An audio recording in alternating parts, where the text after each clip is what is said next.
We're going to be using our imaginations today as we meet some new friends. Our first new friend is named Zacchaeus, and you can find his story in the book of Luke in chapter 19.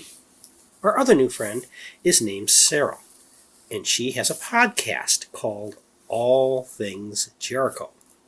Now, before you say that they didn't have podcasts back in Bible times, remember, we are using our imaginations.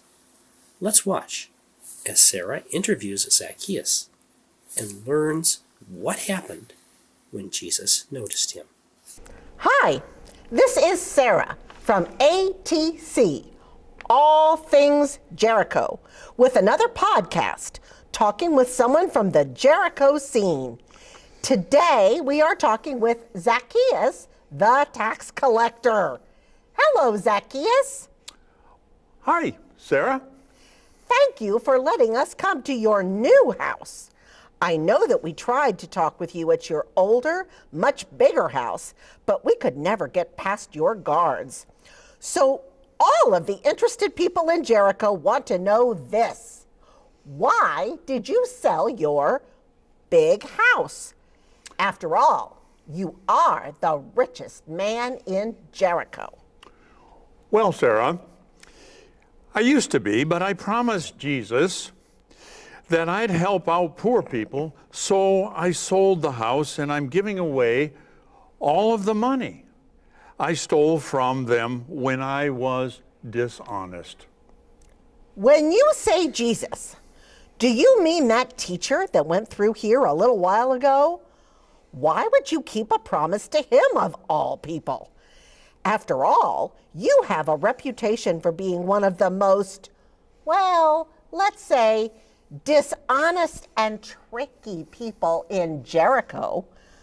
Why are you keeping this promise instead of being dishonest and breaking it? Well, again, Sarah, you are perfectly right to ask me this question. This is what happened. It all started when I climbed this sycamore tree.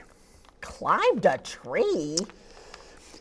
Yes, you see, I wanted to keep tabs on this Jesus as he and his followers were going through town.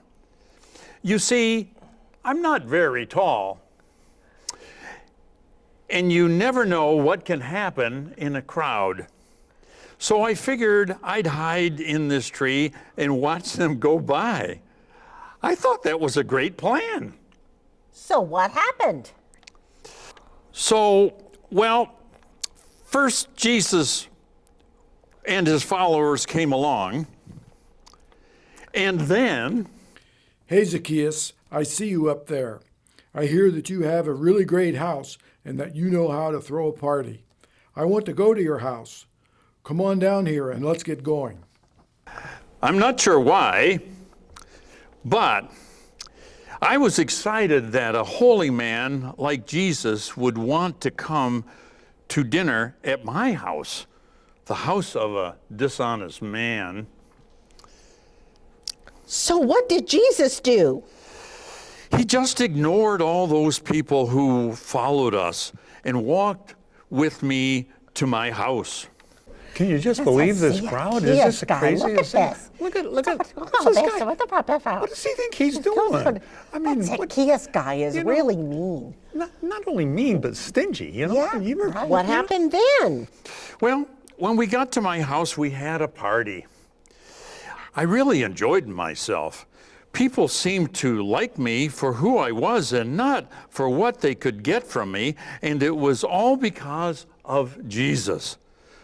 When the party started winding down, I asked Jesus to come near because I wanted to tell him something. What did you tell Jesus? I told him that I was going to give half of all I had to the poor, and that if I cheated anybody, I would pay them back 3 times as much, and that I would be honest with everyone from then on. Then Jesus said, Zacchaeus, this is great. By being so honest, you show that you are as much a part of God's family as anyone. and always remember that God loves you. So that's why you sold the big house? Exactly, Sarah. And I've never been happier. I'm being honest with everyone I work with and telling them that it was Jesus who helped me be this way.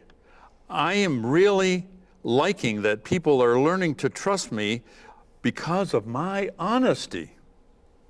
So Jesus showed Zacchaeus that God loved him and wanted him to be honest and to help people. And so Zacchaeus decided to be honest and to care for people like Jesus did. And people's lives were changed because of it.